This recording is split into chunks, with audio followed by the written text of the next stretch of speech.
In the previous lesson, we talked about the criteria API for dynamically building complex queries. This is great, but as you can see, it can be verbose and difficult to reuse across different queries.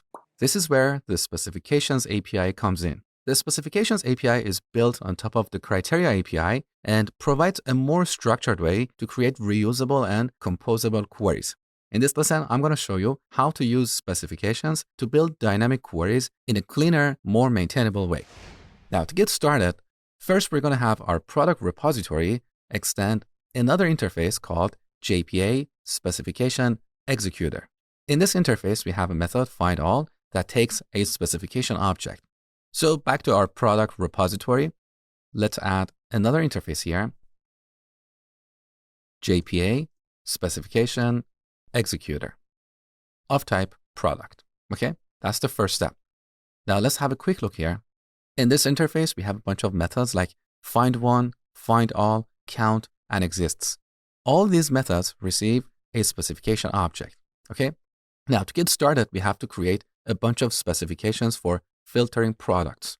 So back to our project view, inside the repositories package, we can add a new package, specifications. And in this package, we add a new class. We can call this product specification or product spec for short. Now, in this class, we're going to add a bunch of static utility methods for creating specification objects. For example, we can add one method for filtering products by their name. So public static specification of product. Now let's complete the code and import product. Good. Now I prefer to change the name of this method to has name. So this method takes a name and returns a specification object. But what is specification? Let's take a look. This is an interface that has a single method. That's two predicate.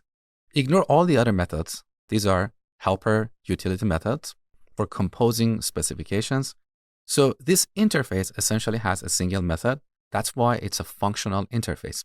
So we can implement it using a Lambda expression. Now, if you're not familiar with this concept, I've covered it in depth in the third part of my Java series. But let's take a look at this method. This method has three parameters: the root entity, criteria query, and criteria builder. You have seen all these objects in the previous lesson. So this method takes these objects and returns a predicate, which is like a condition for filtering, right? So now we can go to this method. Now IntelliJ is already suggesting the code. So let's just press tab and see what happens. So now we have a Lambda function that takes the root entity, criteria query, and criteria builder. And then it returns this expression, which evaluates to a predicate. Now, in this expression, we are using the equal method for comparing names, but in the previous lesson, we used the like method. So let's go to product, criteria, repository, implementation, and grab this expression, copy, and paste it here. Okay, so this method returns a specification for filtering products by name. Now we can add other utility methods for creating specifications for filtering products by their price, description, category, and so on. For example, public static specification of product. Now I'm going to call this method has price greater than or equal to. Okay, and once again in this method we add a Lambda for creating a specification.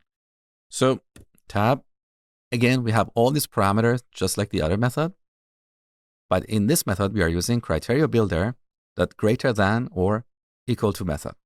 Okay, now let's also add one more specification, has price less than or equal to, and implement it. Beautiful. Now we can combine these specifications for finding products. So let's go to our user service. I'm going to add another method. So you have all the code, public void fetch products by specifications. Now let's give this a few parameters: string name, big decimal, min price, and big decimal max price. And of course, these are all optional. Now, in this method, first we create an empty specification. So specification of product, we can call this spec and set it to specification.where null. This is like a neutral starting point. Once we have this, then depending on the values passed to this method, we can append other specifications to this object. For example, we can check if name is not null, then we use the AND method for combining a new specification with our existing specification. So here we call product spec.hasName and provide the name argument. Now, similarly, we check if min price is not null, then we set spec to spec.and and provide product spec.hasPrice greater than or equal to min price. And one more time, if we have a max price, we add another specification here.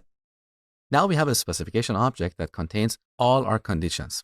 With this, we can call product repository that find all by the specification.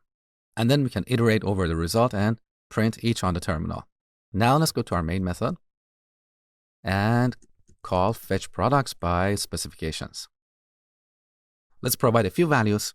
For the name, I'm going to provide prod, and I'm going to leave out min and max prices. Okay, let's run the application. All right, we have one product, and here's our query. So we are selecting from products where name is like whatever. Now let's change our arguments. Let's also include min price of 1. Well, we have to provide a big decimal object, big decimal that value of 1. Let's rerun our application.